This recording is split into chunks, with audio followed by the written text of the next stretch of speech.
What's up mga oldie boy? Nandito ako ngayon malapit sa may bus stop. So naisipan ko lang dito, tumambay-tambay. Tsaka pala meron ako ibabalita sa inyo mga oldie boy ha. Merong isang planta sa Quebec, particularly planta ng Olymel mga oldie boy ha. Ang magsasara na mga kabayan ha. At halos almost 1,000 employee or workers ang maaaring ma-lay off mga oldie boy ha. So hindi magandang balita yan. Bakit nga ba mangyayari ang mga kaganapang ito? Or bakit nga ba sila magsasara mga oldie boy? So yan ang ibabahagi ko ngayon sa video na to. So panoorin nyo ito hanggang sa huli. And syempre kung bago pala kayo sa aking channel, huwag nyo kalimutan mag-subscribe and click the notification bell para lagi kayong updated sa mga bagong job opportunities. Boy FW na aking na-upload. What's my name? Wildy boy. What's my name? Wildy boy. What's my name? Wildy boy. Let's go! What's up mga kababayan? Ako nga pala si Wildy na kagaya mo noon na nangarap. Pero dahil sa pagsusumikap, pakinaapot ang matagal lang hinahanap. Inilusan, di ko tinulugan. Ginawa ng paraan, ano man ninais na makuha. Kahit kalaki, man ito hirap at luha. Bilang sumikap ako pa rin ang labis. Yung mga ka-Wildy, be consistent, patient, laging positibo. Be inspired and motivated. At umiwas lang sa mga taong negatibo. Yan ang tinatago ko sekreto para mga plano sa huli pagtagumpayan. At palagi ka tumutok sa aking challenge na sa ganong kaalam ang kakayahan madagdagan. Yan! Kumusta mga oldie boy? Isang pinagpalang araw sa inyo lahat din sa Pilipinas. And sa lahat ng mga kababayan kong OFW, mabuhay po kayong lahat. So babasahin ko yung balita mga oldie boy ha. Olymel to close pork plant in Valley Junction, Quebec, lay off nearly 1,000 workers. Montreal, Quebec pork producer Olymel will close a major slaughterhouse south of Quebec City and lay off 944 or 994 workers as it continues to restructure in the face of tough market conditions. The company said Friday the Valley Junction plant in the Beauce region will be the latest of its factories to shutter. After previously announcing the closure of several other facilities in recent months, Olymel CEO Yannick Gervais told reporters in St. Hyacinthe, Quebec, that the company's fresh pork operations have lost 400 million in the last 2 years because of the factors including the COVID-19 pandemic, labor shortages, rising inflation, and the instability of exports markets, especially China. As a result, the company has decided to reduce the total number of hogs slaughtered by about 1.5 million annually. You'll understand that with such a reduction, the closure of one of the 4 slaughtering, cutting, and deboning plants in Quebec was inevitable, Gervais said. The plant made headlines in 2021 when a 4-month strike by workers ground production to a halt and led to concerns that thousands of pigs would be euthanized because of overcrowding on farms. Gervais said the decision to close the plant wasn't easy and insisted it wasn't aimed at any one region. The Valley Junction plant, he said, was chosen because of the difficulty of recruiting workers in the region, which has low unemployment, and the poor state of the facilities, which he said would require nearly $40 million in renovations. The company is open to relocating any of the laid-off workers, so magandang balita yan, who want to work at Olymel's 3 remaining slaughterhouses or its other facilities, Gervais said. So, I hope malipat sila mga oldie boy ha, yung mga malalaid off na mga manggagawa. He said the plant's operations would wind down gradually over the next 8 months with a final closure on December 22. So, December 22 mga oldie boy ha, totally shutdown na talaga. The head of the union representing workers criticized Olymel for only telling employees about the closure on Friday morning after the news had leaked to the papers.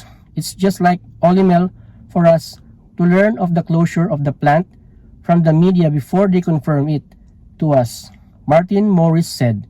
He insisted the Beauce plant was the company's most profitable facility and that efforts had been made to improve it even though it hadn't benefited from the 150 million in public money the company received 2 years ago to help it become more competitive. Morris said many of the plant's employees have worked for the company for decades, adding that many won't want to relocate. So nakalagay dito, napakarami nilang mga manggagawa na nagtatrabaho doon na lagpas na ng 10 taon at maraming hindi gugustuhin na lumipat mga ka-Wildy Boy. It's only the latest closure for Olymel, which announced earlier this year it would shutter 2 plants in Blainville, Quebec and Laval, Quebec, citing problems such as rising costs of trade issues with China. The company has said it needed to reorganize its operations to be more efficient and to focus on the domestic market and higher value products. Several unions and politicians took to social media to criticize the closure to express sympathy with the laid-off workers. We'll be there to support the workers in finding a job or getting requalified, Quebec Premier François Legault wrote on social media.